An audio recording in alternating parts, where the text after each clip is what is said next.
learned from Nafe is transparency. When you have a team, that hey guys, we don't know if we're gonna get money for this yet, but we're pitching this, or hey guys, this contract is ended, so we don't know whether we can pay you after this, but let's start to look for similar contracts. But also, hey guys, this is a bad week. Mentally, like, we're not. So our team, I think there's that level of transparency within our team where someone will say, hey, not feeling well, or this has happened in my personal life, and I won't be able to show up and work in the same capacity. So then now we can say, okay, let's redirect the work to this group of people who have more time and energy, or maybe we need to put a pause a little bit. So just understanding that life happens and we just need to be transparent with each other. Yeah, and I think I really try to have a like anti-capitalist way of working, which sounds like an oxymoron. Like, is that possible? But like to challenge the structure of the world as we see it in like little ways, and I think that's easy to do when you're your own boss and you have your own organization. But that thing that we were doing in the beginning, which you don't do as much now, but when we started Warner, and when we started getting client work, and we decided, okay, we don't do meetings on Mondays. And that seemed like such a radical thing to tell people, that like when they try to organize a meeting with you on Monday and you're like, no, we just don't do that. And how freeing it is to be able to say we don't do that. And I had borrowed that from Malala Fund, which is this amazing organization, and they don't do meetings on Fridays. Because people don't want to do meetings on Fridays, and that's just something you can decide to do that, and you have your own organization. There are no rules to this thing. Like, you can say we don't do that, and that's fine, and it's good for the morale of our team. So to be able to do things like that, organizations do radical weeks of rest. I think that's a very feminist organization thing to do, where you just decide as an organization that this week nobody's working, so we're not going to be in the office, or to take every Friday off. Every other Friday off, like during the summers, because people want to be at the lake or something. Like, to have that way of thinking, and it's not always easy. I will say it's like there is some privilege behind being able to put those kind of boundaries in place, to know that there won't be, because it also takes like having a clientele that understands and has the same way of thinking. But I would challenge people to think of their own work as a place that you can mold. Like, you can mold your structure to fit you. You don't always have to fit the way the world works if it doesn't fit how you work. And as long as you're keeping track of if you've set expectations for your clients, then obviously you have to meet those. But if someone's asking you why you're not having a meeting on a Monday, well, we just don't do that. But you can still have the meeting that week and you still get the work done. Yeah. Because not everything is urgent. Because that's another thing that will happen a lot with clients, that they'll push their urgency onto you, and it's not always urgent. And of course, it's always good to be flexible and not to be rigid when something is if something is actually urgent. But realizing that like not everything is. So like just kind of understanding, because sometimes projects do come up and they're like, we need this by next week, and it does make sense why they need it by the next week, and we have to assess whether we have the capacity. So we're setting that expectation. But if you've set the expectation already and had conversations and then things have shifted, it's also okay to assess the capacity within, and then if you realize that things are not going to, that it won't work to have things earlier, then it's also okay to communicate that. So being transparent with your clients is also important. Yeah. I feel like we started talking about a lot beyond your question. Yeah. But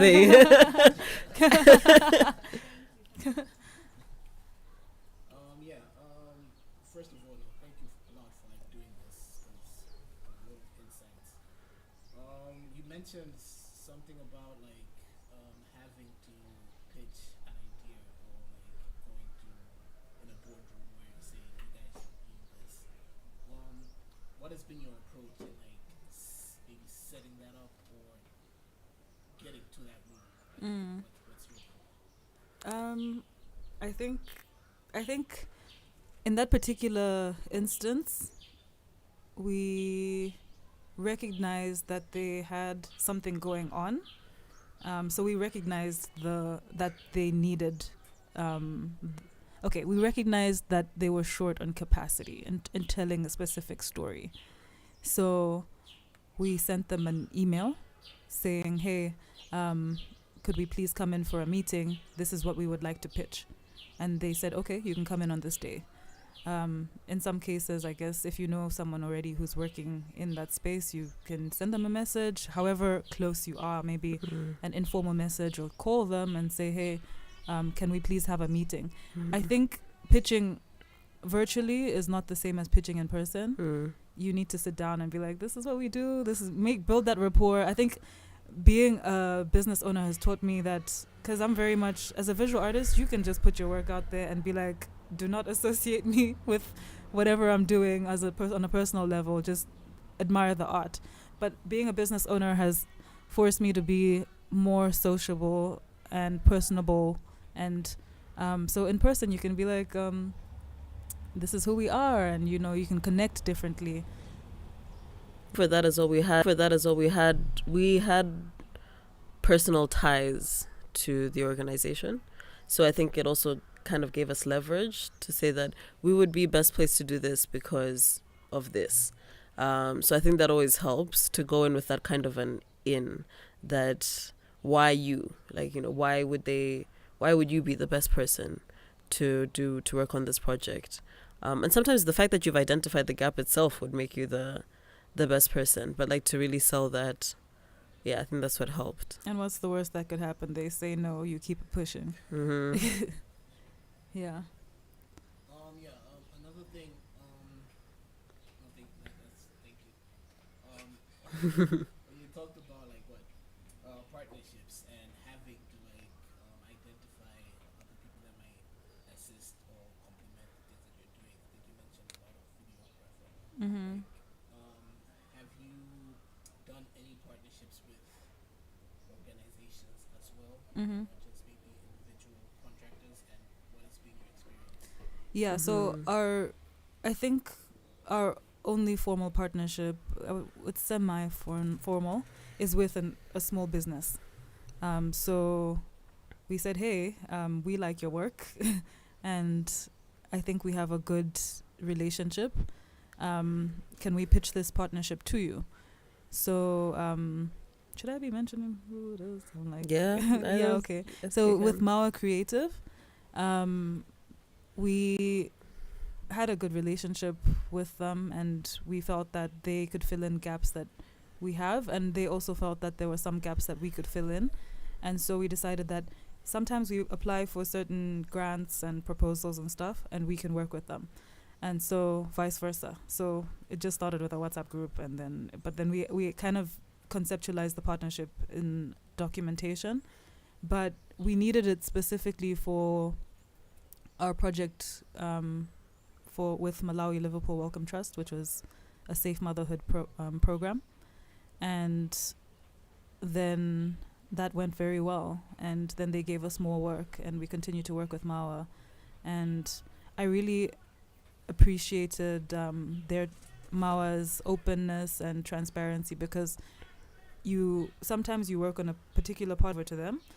You can partner with someone who will be like, this is an opportunity for me to just take over the whole project, because they have more capacity. They've been in the game longer than we have. So they could have really just been like, yeah, but we also do this and that and that. So, but they respected the fact that they were there to do the website development, and they would come back to us as the leaders of that project. So I think it's just important to be clear about how the line of communication, how you intend for the partner organizations to contribute, and it will work well. Yeah, we've worked with I think we've had a number of partnerships with organizations. I don't know, I'm struggling to think of them. We partnered with Pepeta Malawi some years ago on 16 Days of Activism project, and then again on their own, it was like a writing program for Malawian women. And we've partnered with, I want to say Utawaleza. with Udon is on their creative research program as well. Imagine Immensities. But yeah, a lot of the partnerships have been because of like-mindedness and working well together. I think that's really important to work with people who have a similar work ethic as you. Yeah. I actually think it's harder to partner with individuals, to be honest. We've had some interesting experiences in the past, so it's not that we've always found our team. But, I would really love to see more artists be, if you're going to work at an individual level, carry that level of discipline with your work and integrity. Not saying that people are generally don't have integrity and discipline, but I think when you're an individual, it feels like it's easier to get away with things, and things don't have as much of height of stakes, whatever I'm trying to say there. But I right now, if I was to choose between partnering with an entity or individual, I think I would want to do more background checks if we're doing a partnership with individuals, because you can just switch off your phone and that's it. That and that's an experience we've had. And so with an entity, you can show up and be like, "Yo, this person is not reachable. This one is. What's your TPIN if you're gonna be doing this type of situation?" But yeah, with an individual, they can just say, I'm tired, whatever. Yeah. Bye. Yeah. Is there any other question? I have a question. Have you found yourself in a situation where money or a project has come your way and it's a great opportunity, but it just doesn't align with yourself, and you've had to push that away? Say no? Yeah. Should we be repeating your question? Oh, right. We're way past that. Okay. Yes, there have been times where, there have been a number of times where there have been funding opportunities or partnership opportunities. An example, we had applied for something. There's this consortium of feminist organizations put out a call for storytellers. And we applied for that, and we got to the interview stage. I think we got to the top 3, but we didn't get it in the end. But one of the organizations in that consortium reached out to us and said, "Hey, we have this call that we're putting out. It's for funding in the realm of economic justice. I would like for you to apply." So we don't do work in economic justice. It was a great opportunity, and the money I think would have been good, but it wasn't something that we do. Of course, we had members in our team that do want to work in that space, but we couldn't figure out how to do it at that point, maybe in the future. So for that one, we had to say, no, we can't, because if we're being honest with ourselves, it's not within our space. Yeah. And I think there have been other opportunities as well. I just can't think of them. But I think, it's also good for your reputation to be honest and say, I'm not the right person to be doing this and to direct other people, because there are a lot of other great organizations that are working in economic justice, and it would be a disservice to those organizations if we were to have gotten that opportunity. Yeah. Sort of a follow-up question on the same. Have you then found yourself in a situation where you have taken money from an organization knowing well and good that you don't have the capacity, but it's an area that you'd like to grow, and you're going to use that as an opportunity to build your own capacity as an organization? I think we've applied for things, but I don't think we've necessarily. Of course, every time we're doing a project, it feels like we're doing something new, and not necessarily that we're not equipped, but actually yes. Okay, so we did get funding a few years ago, which kept on getting renewed, and I remember when we had applied. We were thinking at that point it was just Nafi and I. Yeah. And they were asking for an organogram. Yeah, an organogram. They were asking for an organogram. And our organogram at that point was a line. And they were asking for an organogram. They were asking for HR policy, finance policy, all of those things. So we saw that and we're just like, you know what, never mind, we're not going to apply. And then they came back to us and said, no, apply. And we're like, we don't have those things. And they were like, you can have them though, because you're a business that's growing. So develop those things for your business. So so in my head I was like, with the organogram we don't have these people, so they were like, plan for the future. So all of those things that they asked us to set up, we still use now, even though we don't have that grant anymore. So when we were applying, I kind of felt like we were lying, but we weren't, because they were interested in our future. Yeah. So I think that's different, because it was funding. It wasn't necessarily client work, but at the end of the day, when we started working with them, it started to feel like this is client work, because they're asking us to do this, and then we're producing, we're delivering, and we're costing for the duration. So yeah, that was a very interesting relationship that we had with those funders, because they did push us to grow, and at the same time we started to think more about consulting, because we're like, we are consulting now. So yeah, and I think actually, now that we're talking and reflecting on it, I think we've been more likely to not apply for something if we feel like in the past, if we feel like we don't have capacity, or if we don't have the skills yet, then we have been to take money for something that we are not equipped for yet, which I think is also a difference between the way men and women work. Is something I've noticed in Malawi, that there's a lot of imposter syndrome as women, and also feeling like, okay, if I'm not the right person, so I shouldn't do it. And I think we, like, that one experience with funding made me realize that actually sometimes you are the right person and you just don't know it, or you just don't feel it, but you do have the skills, and you think you don't because in your head someone who is supposed to do this work looks different or has different structures, and some of these structures are not as hard to put in place. So sometimes it is good to take a chance on yourself and say, maybe I am the right person for this. Yeah, I've had to reflect a lot on that difference between men and women in this space. I think men are more likely to have informal networking opportunities. So I think I've tried to be more intentional about, hey, I'm in this space. This is what I do.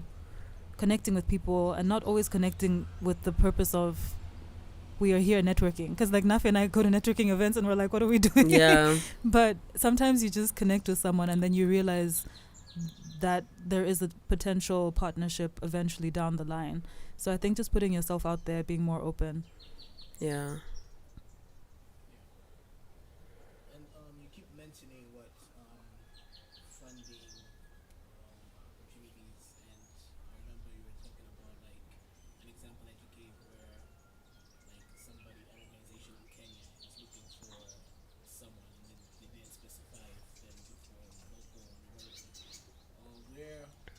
What has been your approach in finding these types of opportunities? Gloria. Our resource mobilization person. Yes. Honestly, she's been great, because I think we weren't as good at the resource mobilization part in the beginning. So getting someone whose entire job it is to find you money, and not only to find you money, to conceptualize who you are and be able to sell that to people. I think Gloria's done a really great job at that. So I think I would say the best, like one big tip in terms of that is to find someone who knows who understands your business, understands who you are, can tell the story of who you are, and can figure out how who you are fits into other people's businesses and other people's needs. And I think also establishing a process within that. So sometimes I've subscribed to newsletters. So even with our own consulting jobs, we obviously have to keep our eyes open if we're trying to get those sorts of jobs. So for me, when I was applying for my job, it was because I had seen it on Twitter and I had basically tagged different words that I had been wanting to see, and that came up. And so you subscribe to newsletters and keep an eye out, follow the links, and then also, so when we see those opportunities, we usually send them to our resource mobilization group, and then we assess whether we can do it, and Gloria is usually the one who does that assessment. Yeah. Awesome. Good sign up. Oh, nice. how do we sign out?